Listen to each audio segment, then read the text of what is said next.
This is TWiT. What profilers have you worked with before? I'm primarily in the Perl realm, so there's like 3 or 4 in there, particularly the NYT prof, which is sort of the grand or the master of all of them. And so that is that's a profiler that actually does intercept all the subroutine calls. So it's very invasive in terms of performance. You don't want to run it in production because it's pretty crazy that way. I think it will also do sampling as well, but I'm not sure. And to also answer that question, I mainly do C programming, and so I GDB and some of the tools associated with that to spit out, what functions a program is spending all of its time in. Do you use perf with C code? I believe I've used that some. It has been a while, and I've slept a few times since the last time I set all that tool chain up to do all of that profiling. Totally.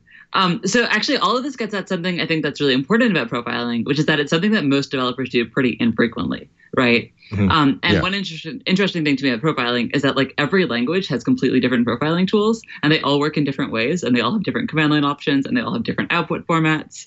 And it's like, I think it's pretty challenging for people who aren't obsessed with performance to get started with profilers in general. The way so the reason go ahead. How did Rbspy get started then?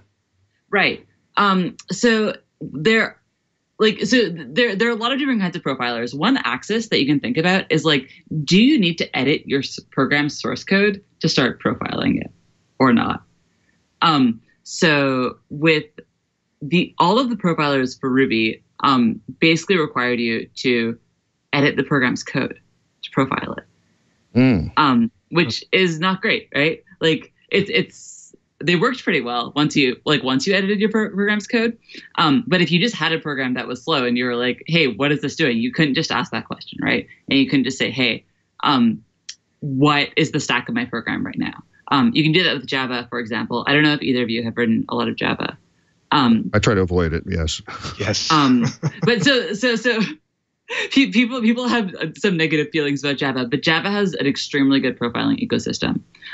So if you have a Java program, there's this command called JStack, which you can run, and it will just tell you the current stack of your Java program, which is amazing if your Java program is stuck and you want to know what it's doing, right? Like, it's so useful. And it's something that actually a lot of programming languages don't have kind of built in, like just the ability to be like, hey, what's the stack of this program right now? I don't even know how to do it with C. I mean, you can do a GDB in C. Yeah, you can do a GDB pretty easily. But you need to know a little more magic. Like, you need to know how to do it with GDB. But with Ruby, you couldn't, right? So if you had a Ruby program that was doing something or that was stuck, you couldn't say like, hey, what are you doing, Ruby? It'd be like, I don't know.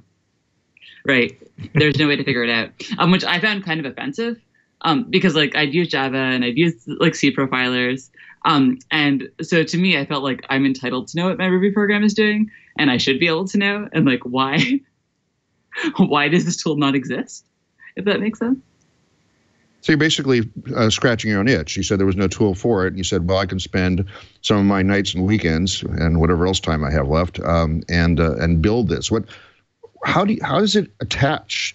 How does it know where it is in the application if you don't have to augment the source code somehow? Yeah. So the way I got started with this is, so we talked about GDB, right? And how you can use GDB on any C program to like inspect that program's memory and you can see what function is currently running. You can look at any part of the memory and like figure out what's going on. And so what people were doing with Ruby before this profiler existed is if they wanted to know what the Ruby program were doing, they would actually like attach to the Ruby interpreter with GDB and then like poke around inside the Ruby interpreter's memory to figure out what to do. So like there's this Ruby current thread variable in the Ruby interpreter. And so you can start there and then you can find the stack, like the Ruby stack, not the C stack of your Ruby program. And then you can figure out all of the functions that are currently running.